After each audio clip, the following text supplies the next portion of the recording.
읽겠습니다. 제가 먼저 읽겠습니다. 악인은 끄고 갚지 아니하나 의인은 은혜를 베풀고 주는도다. 주의 복을 받은 자들은 땅을 차지하고 주의 저주를 받은 자들은 끊어지리로다.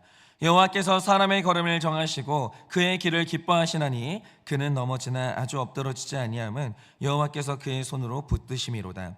내가 어려서부터 늙기까지 의인의 버림을 당하거나 그의 자손이 걸식함을 보지 못하였도다. 그는 종일토록 은혜를 베풀고 꾸어주니 그의 자손이 복을 받는도다.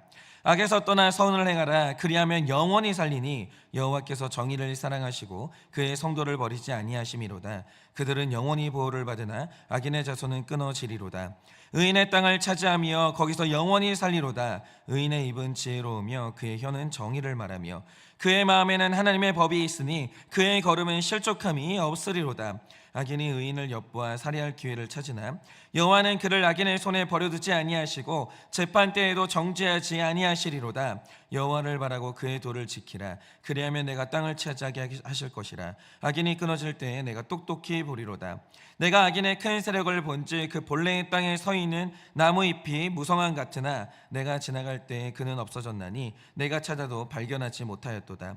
온전한 사람을 살피고 정직한 자를 볼지어다. 모든 화평한 자의 미래는 평안이로다. 범죄자들은 함께 멸망하리니 악인의 미래는 끊어질 것이나 의인의 구원은 여호와로부터 오나니 그는 환난의 때에 그들의 요새이시로다. 다 같이 읽겠습니다. 여호와께서 그들을 도와 건지시되 악인들에게서 건져 구원하심은 그를 의지한 까닭이로다. 아멘. 네, 우리가 지금 4월달 마지막 본문이 시편이거든요. 그런데 마지막에 이제 시편 37편을 큐티하고 있습니다. 그런데 우리가 이 시를 묵상할 때 각 시가 좀 다르잖아요. 최소한 그 시의 주제가 뭐냐 이걸 알고 묵상하는 것은 굉장히 중요하거든요. 그러면 여러분 우리가 지금 이제 읽고 있는데 시편 37편의 주제가 뭐겠습니까? 바로 그게 어제 말씀이죠. 1절에 이렇게 기록되어 있습니다.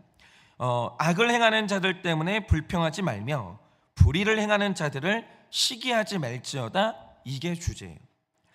그런데 우리가 이 말을 좀 잘 생각을 해보자 이거예요.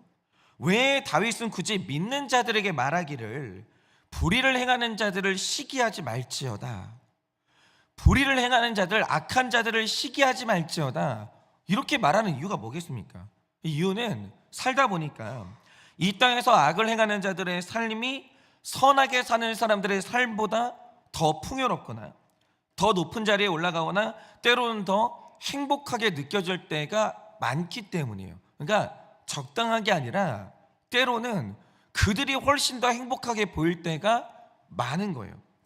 그리고 또 반대로 선하게 살려고 하면 악한 자들에게 패배하거나 그렇게 사는 게 너무 불편하거나 경제적으로 더 못한 삶을 사는 것처럼 보일 때가 있었다라는 거죠. 그러니까 친일파와 독립운동가의 후손들, 그러니까 이게 지금 보여주는 현실이 좀 그런 게 있잖아요.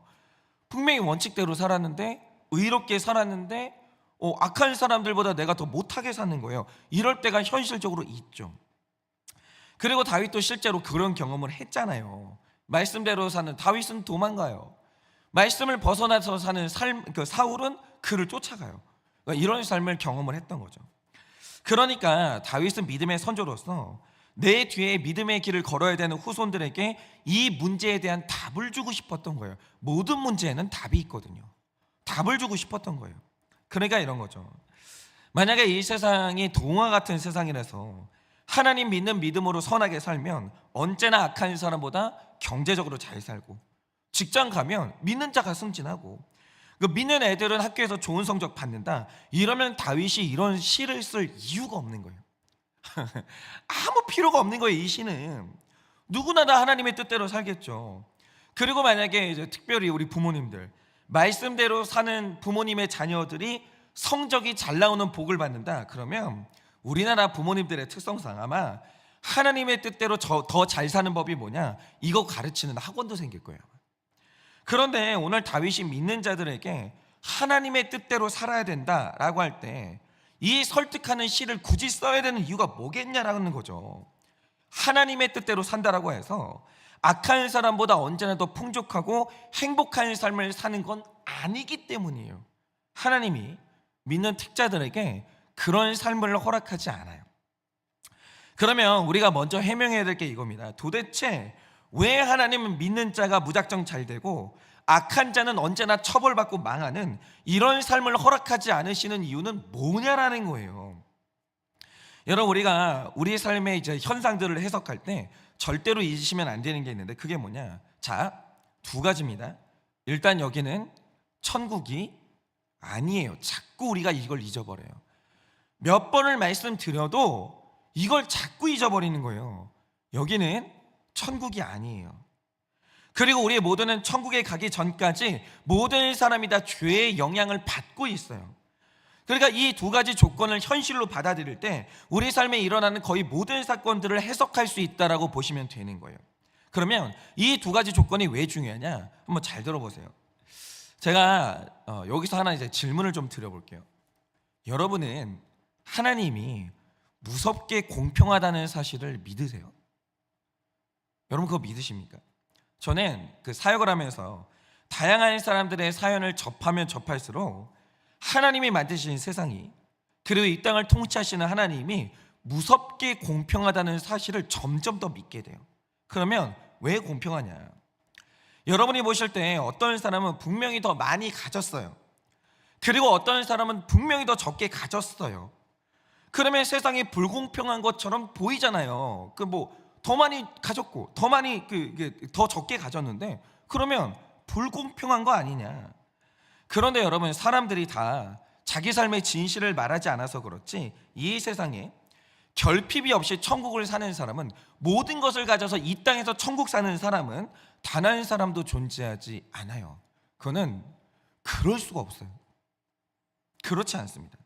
제가 장담하는데요, 세상의 모든 사람은 너무나 고통스러운 결핍을 무조건 가지고 있고요, 반대로 모든 것을 잃은 사람도 존재할 수 없어요. 그러지 않아요. 모든 인생에는 반드시 잃은 것도 있는데 남은 것도 존재한다라는 거예요. 무섭게 공평해요. 예를 들어 이런 게 있어요. 한 기업을 이렇게 이끌고 있는 재벌 회장님이 있고 그 기업의 말단 사원이 있다라고 하죠. 그러면 우리가 흔히 생각할 때 적은 월급을 받으면서 낮은 위치에서 일하는 말단 사원보다는 그래도 최고의 위치에서 영향력 행사하고 돈을 펑펑 쓰고 사는 기업의 회장님이 더 많은 걸 가졌고 더 행복한 인생을 살고 있지 않은가, 이렇게 생각할 수 있잖아요. 그러니까 여러분들이 자녀를 놓고 한번 소원을 가진다고 생각해 보세요. 여러분은 내 자녀가 어느 위치로 올라가기를 원하세요? 말단 사원으로 살기를 원하세요? 재벌 대기업 회장님이 되기를 원하세요? 우리는 다 생각하는 게 뭐냐면 내 자녀가 대기업 회장님이 되기를 원해요. 왜냐하면 그들이 더 행복할 거라고 생각하는 거예요. 더 많이 가졌으니까 그들의 삶이 훨씬 더 나을 거라고 생각을 하는 거예요. 그런데 그건 우리 착각이에요. 그럴 수가 없다라는 거죠. 별 인생 없어요. 그러니까 제가 한 번은 대기업 회장님의 그 한마디 말을 듣고 엄청나게 많은 생각을 한 적이 있었거든요. 그분이 제 생각을 깨우쳐 주는 거예요. 그분이 이제 그런 말씀을 하시는 거죠. 우리 회사에 다니는 이제 사원들을 보면 자기 집의 생활비 걱정, 우리 애들 학비 걱정, 우리 가정의 병원비 걱정, 이런 걱정을 하고 있다는 걸 자기가 잘 알고 있다라는 거예요. 그러면 회장인 자기는 무슨 걱정을 하냐 이거예요. 우리 사원들은 이제 그런 걱정을 해요. 자기 집에 대한 걱정을 해요. 경제적인 걱정. 그러면 나는 무슨 걱정을 하냐 이거예요. 나는 우리 집 생활비, 우리 애들 학비를 걱정하는 게 아니라 우리 회사 직원 10,000명의 생활비 걱정을 하고 우리 회사 10,000명의 집에 사는 아이들의 학비 걱정을 한다는 거예요. 나는 우리 집 걱정 안 한다는 거예요. 10,000명 걱정한다는 거예요. 그리고 가장이 생활비를 적게 부족하게 줄 때 아내나 자녀에게 원망을 들을 수 있잖아요. 그런데 만약 우리 회사가 부도나서 월급을 못 주면 나는 사회적인 비판을 받는다는 거예요. 그냥 정치인들한테 끌려가가지고 상임위에서 그냥 막 욕 먹고 기자들이 와가지고 그거 어떻게 해결할 거냐 사진 찍고 사회적으로 비판받는다는 거예요. 그러면 각자의 걱정이 다 크겠지만 누구의 걱정이 더 무거울까요? 누구의 걱정, 근심이 더 고통스러울까요? 그러면서 그분이 하신 말씀이 이거예요. 한번 딱 일주일만 바꿔서 살아보실래요? 이러는데 진짜 너무 많은 생각이 드는 거예요. 너무 많은 생각이. 그냥 이 세상의 다수가 서민이고 소수가 재벌 회장님이잖아요. 그러니까 우리는 다 내가 더 고통스럽다고 생각하는 거예요. 아니 돈 쌓아놓고 저렇게 대궐 같은 집에서 사는 저 사람이 주거 걱정이 있겠어? 병원비비 걱정이 있겠어? 애들 학비 걱정이 있겠어? 무슨 걱정이 있겠어? 그건 우리 착각인 거예요. 완벽히 우리 착각인 거예요. 그러니까 저는 이제 이 말 들으니까 감히 비교는 할 수 없어요. 비교는 할 수 없는데 제 생각이 나는 게 뭐냐면, 제가 이제 어린 시절 내내 이제 부교육자로 살다가 지금은 이제 7년 정도 담임 목사로 살고 있잖아요. 그러면 맞아요. 사역자들은 담임 목사가 되는 순간, 담임 목사가 되는 순간 나도 한 교회를 담임하는 담임 목사가 될 수 있을까? 이 걱정이 사라지는 건 맞아요. 그리고 내가 리더십을 갖게 되면서 한 교회를 이끄는 그런 보람을 느낄 수 있는 것도 맞아요. 그래서 전혀 안 그럴 수도 있겠지만, 만약에 우리 부교육자분들 중에서는 그래도 당신 삶이 내 삶보단 좀 낫지 않냐, 이런 생각을 할 수 있다라고도 생각을 해요. 저는 진짜 감사해요, 제 삶이. 그런데 제가 담임 목사가 돼서 사례비를 주는 고통을 경험해보고 내가 이 교회의 설교를 다 책임져야 되는 고통을 경험해보니까 이런 거예요. 내 사역이 부족해서 우리 동역자들의 삶을 더 풍성하게 책임지지 못한다는 그 죄책감, 이게 이렇게 고통스럽고 무거운 줄을 몰랐어요. 저는 분명히 담임 목회직이 좋아요.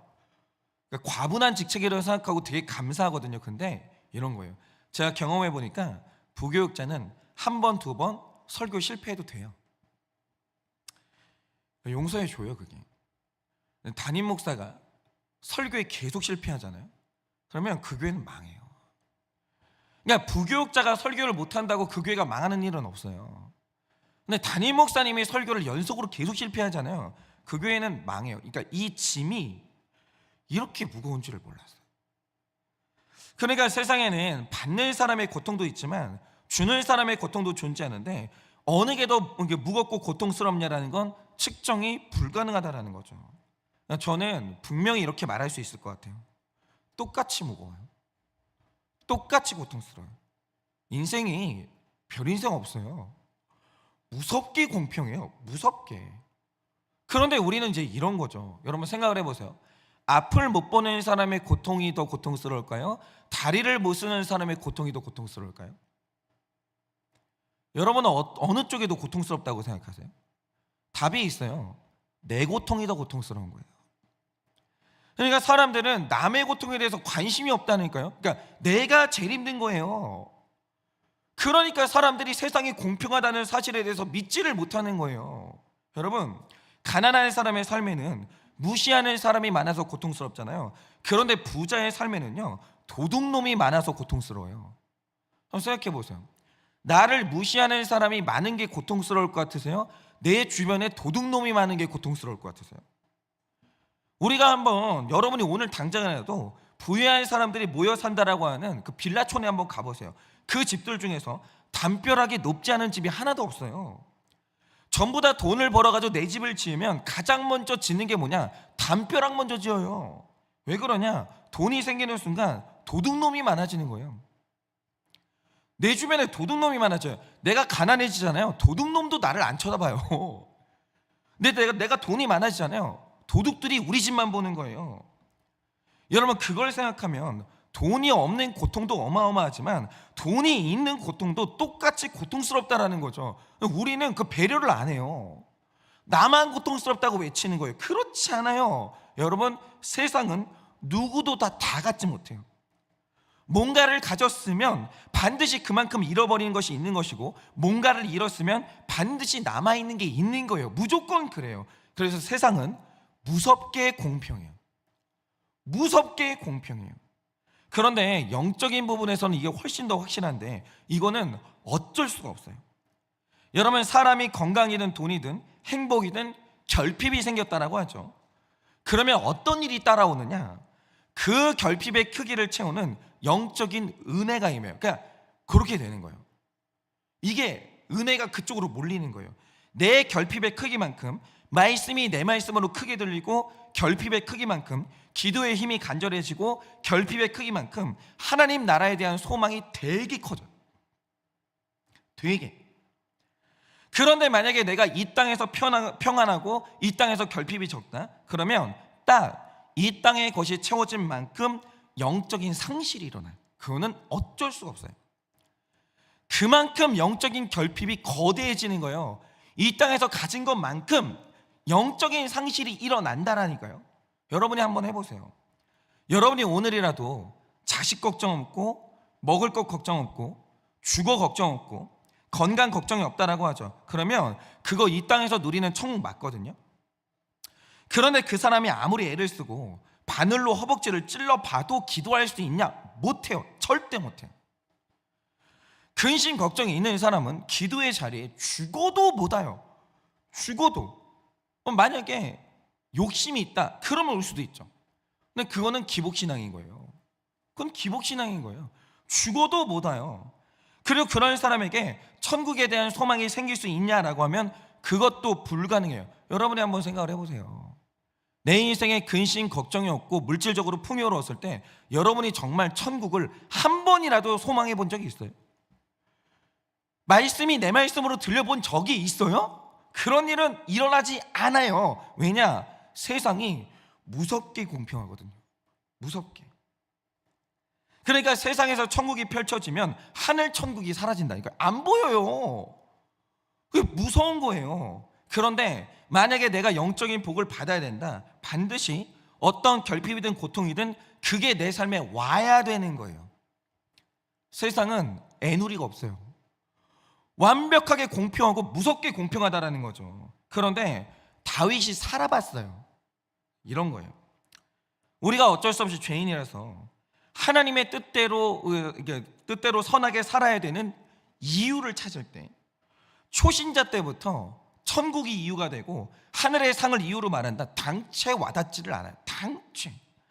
그거는 모든 사람이 다 그래요. 그래서 오늘 다윗의 시를 보시면 그 흐름이 정말 재밌는데, 처음에 21절에서 26절 말씀을 보시면 다윗이 선한 삶의 이유를 찾을 때 먼저 말하는 게 뭐냐? 이 땅에서 얻는 복을 먼저 말해요. 하나님이 초신자 때는 그렇게 일하세요.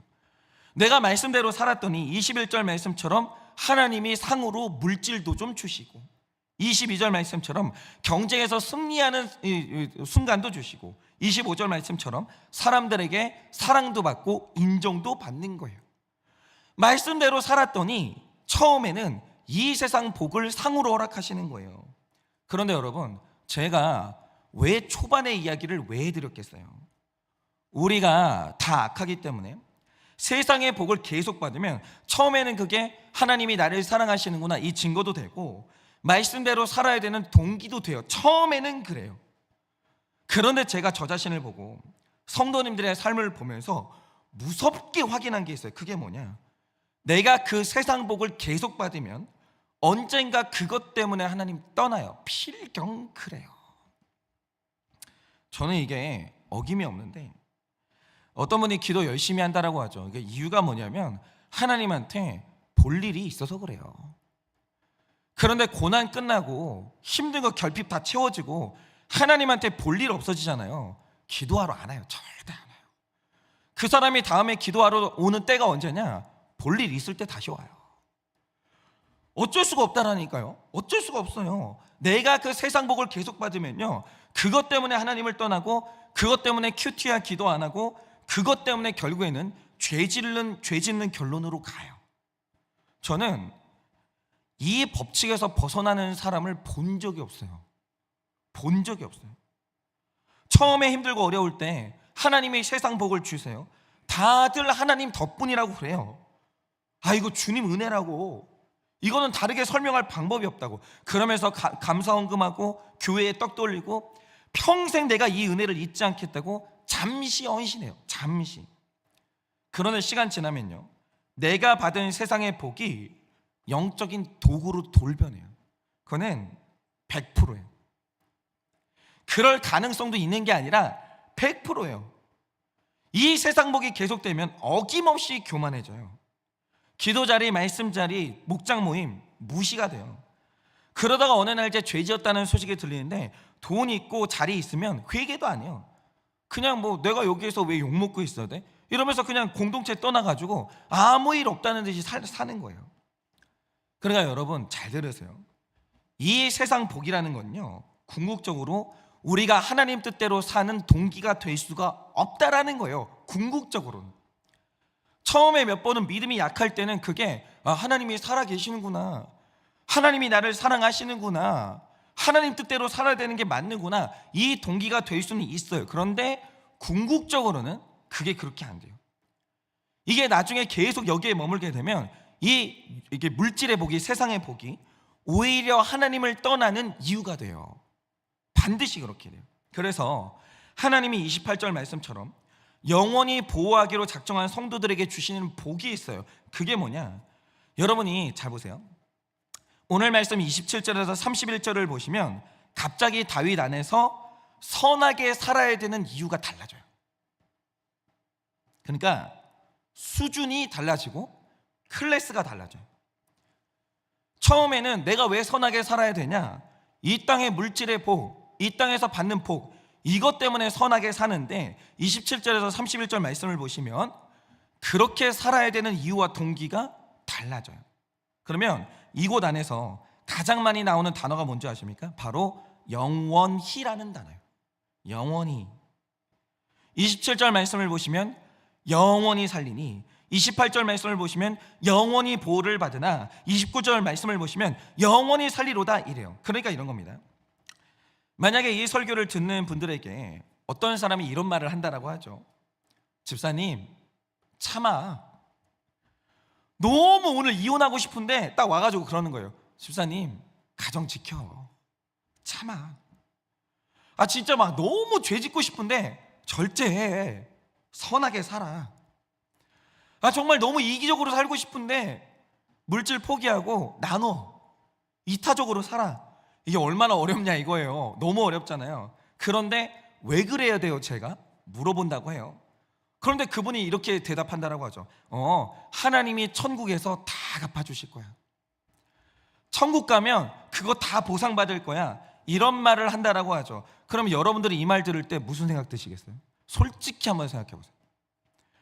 내가 오늘 이 땅에서 정말 고생하면서 헌신해요. 이 꽉 깨물면서 정말 오늘도 가정을 지켜요. 정말 내가 쓸 돈 아끼고 아껴가지고 이타적으로 살아요. 왜요? 왜? 근데 목사님이 설교 중에 하는 말이 뭐냐? 자, 여러분 천국에서 하나님이 갚아주십니다. 여러분 천국 가시면 하나님이 다 보상해 주십니다. 이러는 거예요. 이 세상의 복은 하나도 말을 안 하는 거예요. 그러면 여러분은 그게 그렇게 살아야 되는 동기가 돼요? 여러분 만약에 그런 말을 들었을 때 어떤 생각 드세요? 저는 제가 이제 예전에 이런 말을 들으면 저는 그 말이 그렇게 공허하게 들리는 거예요. 정말 하나도 와닿지를 않고, 그러니까 천국과 하늘의 상급이라는 게 내가 이 힘든 거룩의 삶과 선하게 사는 삶에 그 어떤 보상으로도 느껴지지가 않는 거예요. 하나도 보상이 안 되는 거야. 하나도. 그러니까 정말 저희 아버지는 살면서 한 번도 부유해 본 적이 없어요.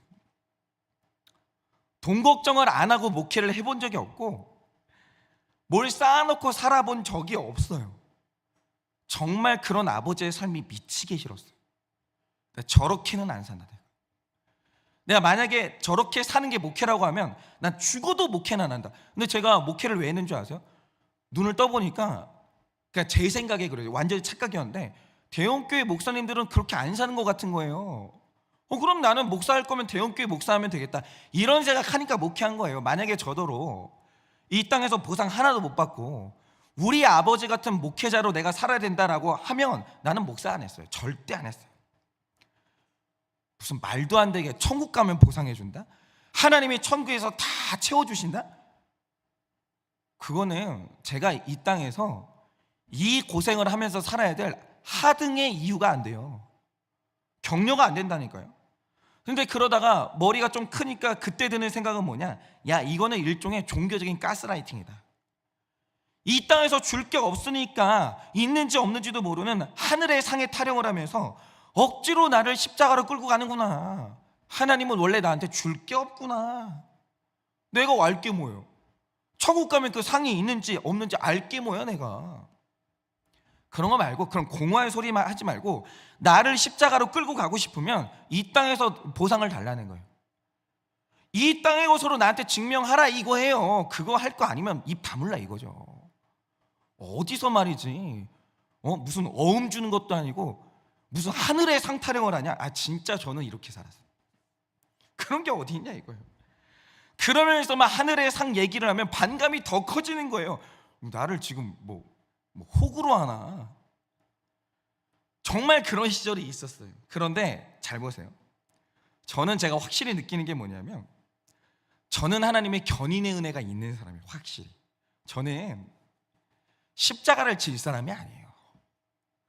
제가 이타적으로 살 인간이 아니에요. 제가 남이 잘 되기를 바라는 인간이 아니에요. 보상이 없으면 억울해서 죽는 인간이에요. 제가 내가 어떻게 이 길을 가고 있나라고 하면 이건 은혜예요. 분명히 견인의 은혜가 존재해요. 하나님이 나를 붙들어요. 그리고 하나님의 영원히 보호를 받는 사람인 게 분명하다는 거죠. 하나님이 나를 보호하고 있어요. 그래서 이런 의심과 세상 사랑 가운데서도 사역을 이어가고 말씀 묵상을 이어갔어요. 그런데 제가 신앙생활을 계속하니까 경험이라는 걸 하게 되잖아요. 그러니까 제가 이 신앙생활을 계속하다가 두 가지 경험을 하게 되는 거예요. 신앙생활이 길어지니까. 그게 첫째가 뭐냐, 제가 앞서서 말씀드린 대로 저는 직분의 특성상 성도님들의 숨겨진 사연을 듣게 되거든요. 그런데 내가 그토록 부러워했던 이 세상의 복이라는 게 생각해 본 적이 없는 고통하고 연결되어 있는 거예요. 진짜. 그러니까 돈이 없고 힘이 없는 가정들 보잖아요. 그러면 드라마에서 보면 돈 없는 남편은 항상 무시당하고 가정은 날마다 막 찢어져 있고 이럴 것 같잖아요. 근데 그 정말 고생하면서 자녀들을 키워낸 분들이 있잖아요. 그 집 자녀들하고 얘기해 보잖아요.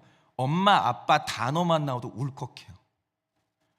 우리 엄마 귀한 줄 알고 우리 아빠 귀한 줄 알아요. 근데 다 그런 건 아니에요. 정말 돈으로 자식들 키운 분들이 있어요. 얘네들은 일단 물질 가지고는 부모님한테 고마운 게 없어요. 오히려 부모님이 하나라도 안 해주면 있으면서 왜 안 줘 이러면서 어느 날부터 부모님이 일찍 죽기를 바래요. 왜냐하면 부모님이 죽어야 저 유산 다 내 거 될 거 아니에요. 그래, 만약에 그 유산이 정리되지 않은 채로 부모님이 돌아가신다?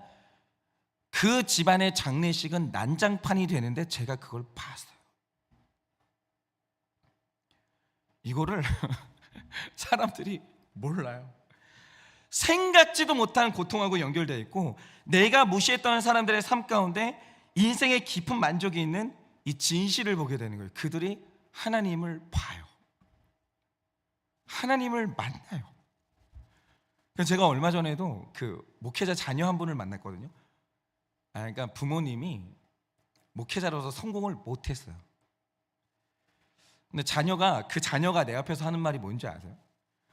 아니, 부모님이 목회로 성공을 못했다니까요. 그러면 자녀들은 다 그 인생 중간이 고통인 거예요. 물질의 결핍, 서러움 이런 게 있는 거죠. 근데 이 자녀가 제 앞에서 하는 말이 뭐냐, 목사님, 저는요 제가 인생에서 만나봤던 사람 중에 제일 지혜로운 사람이 우리 부모님이라는 거예요. 그 말을 듣는데 이 인생의 신비를 뭐라고 말할 거냐 이거예요. 부모님 존경해요. 그리고 신기한 게 뭐냐면 자녀들의 앞길이 하나님이 다 열어줬어요. 그리고 장례식장을 가보면요, 인생의 끝에서 공동체가 없고 하나님이 없으면 진짜 있잖아요, 아무것도 아니에요. 아무것도. 그래서 제가 이제 점점 더 십자가 지는 삶을 살아보고, 이타적으로 억지로 살아보고, 하나님 때문에 억지로 내려놓는 삶도 한번 적용도 해봤는데, 그런 삶을 살다 보니까 제가 경험하는 게 뭐냐면 자꾸 하나님이 나타나요. 신기한 게 뭐냐면, 억지로 그랬어요. 말씀에 적힌 대로 몇 번 살아봤거든요. 신기한 게 뭐냐면 하나님이 나타나요. 하나님을 경험해요. 그러니까 저는 저희 아버지가 너무 겁을 줘가지고 한일교회를 왜 왔냐면, 저희 아버지가 그랬거든요. 네 인생에 이렇게 너를 담임 목사로 불러주는 기회가 2번 있을 것 같으냐? 없어 임마. 네 주제를 알아야지. 저희 아버지는 무서워요. 네가 학벌이 있어? 네 뭐 있어? 야, 이런 기회는 없어. 한일교회가 불러주시면 넌 무조건 가야 되는 거야. 그래가지고 왔어요. 그래가지고 저희 아버지가 하도 겁을 줘가지고, 그래가지고 저는 이제 뭐 억지로 이제 내려도 나보고 그냥 등 떠밀려가지고 적용도 해봤죠. 저는 한일교회에서 하나님 만난 사람이에요.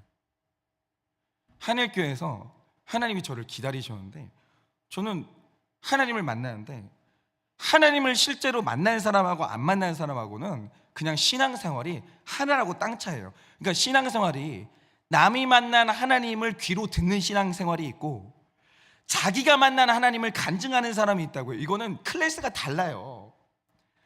그리고 성경 말씀이 이루어진다는 걸 계속 겪는 거예요, 제가. 그러니까 시간이 갈수록 눈에 보이지 않았던 영적인 세계가 깊어지고 선명해지는 거죠. 그러니까 하늘나라가 점점 선명해지는 거예요.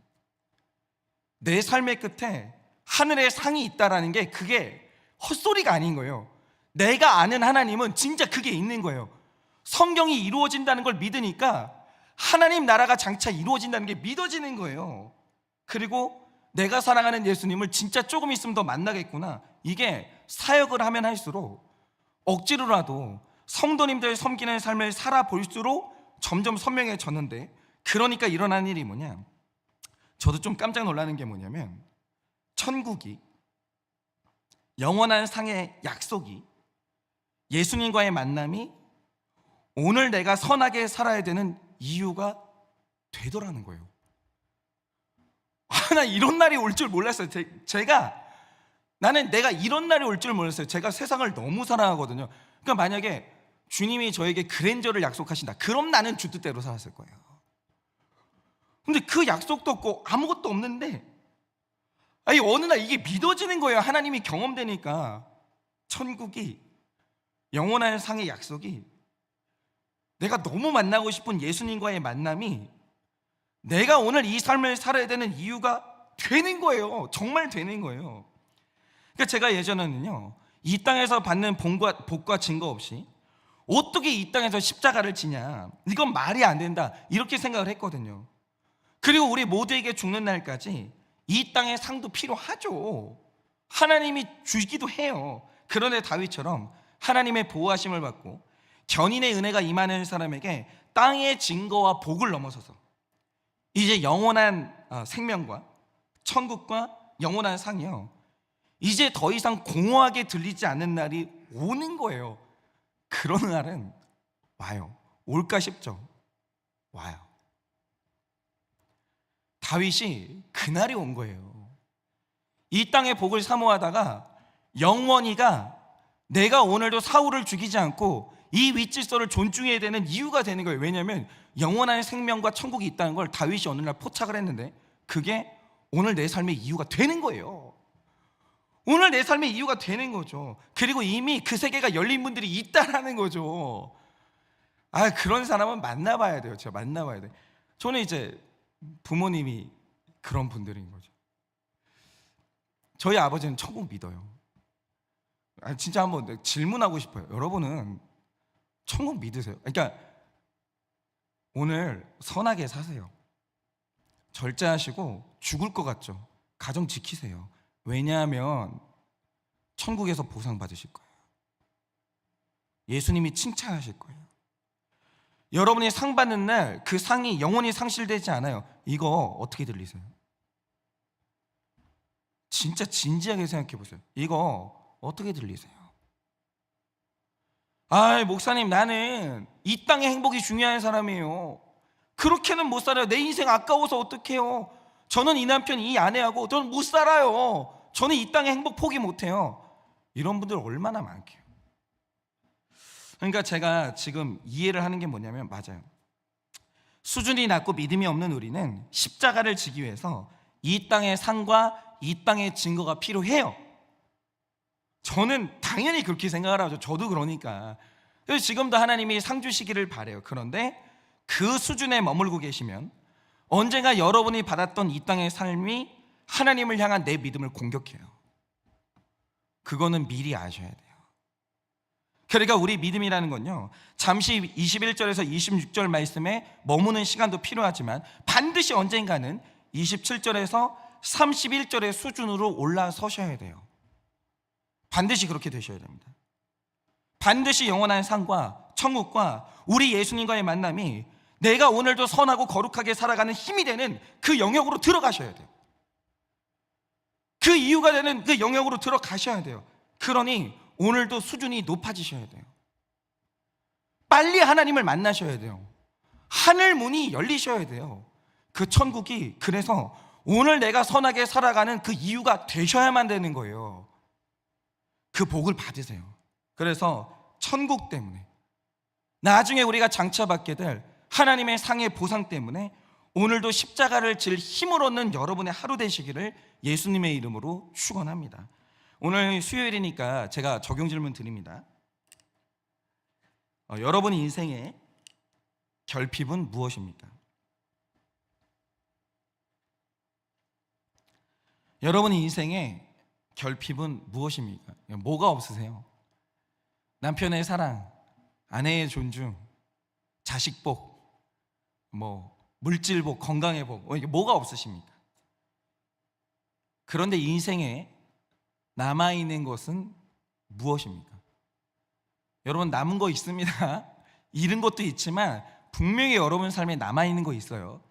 여러분 인생에 남아있는 것은 무엇입니까? 이 땅의 상이 하늘의 상을 가리지 않습니까? 이 땅의 상이 하늘의 상을 가리지 않습니까? 오늘 내가 거룩하게 사는 동기는 무엇입니까? 오늘 내가 거룩하게 사는 동기는 무엇입니까?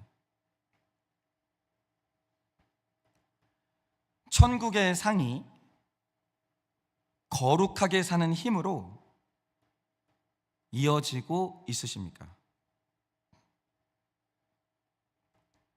천국의 상이 거룩하게 사는 힘으로 이어지고 있으십니까? 이 시간에 제가 기도하고 축도함으로 예배를 마치겠습니다. 기도하겠습니다. 하나님, 지난날 제가 불신자였습니다. 내가 왜 거룩하게 살아야 되느냐? 내가 왜 이타적으로 살아야 되느냐?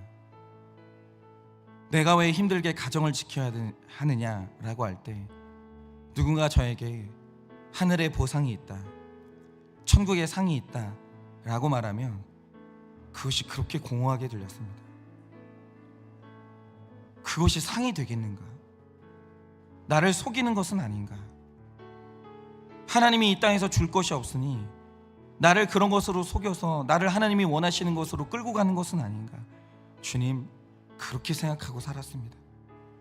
얼마나 미련하고 얼마나 수준이 낮고 얼마나 헛된 생각인 줄을 모릅니다. 그러나 오늘 다윗처럼 주님의 나라가 열리고 사랑하는 나의 하나님을 경험하게 되고 말씀이 믿어지니 주님 비로소 천국이라는 것이, 하늘에 잃어버리지 않는 상이라는 것이, 사랑하는 우리 예수님과의 장차 만날 그 만남이 오늘 내가 거룩하게 살아가는 힘이라는 것을 깨닫게 됩니다. 그것만이 정말 내 삶의 이유라는 것을 깨닫게 됩니다. 주님, 우리가 정말 그것을 믿고 있습니까? 간절히 소원합니다. 오늘 이 말씀을 듣는 사랑하는 우리 모든 성도님들, 그 세계가 열리게 하여 주셔서 오늘 내가 이 땅을 살아가는 그 이유가 하늘의 것이 그 이유가 되어지는 놀라운 복을 받게 하여 주시옵소서. 지금은 우리 주 예수 그리스도의 은혜와 하나님 아버지의 그 크신 사랑과 성령님의 위로하시고 교통하여 주시는 그 역사하심이 이제는 하나님의 나라가 내 인생의 상급이 되어 오늘도 이 땅을 거룩하게 살기를 원하는 사랑하는 모든 주의 종들의 머리 위에 지금으로부터 영원 무궁토록 함께 있을지어다. 아멘.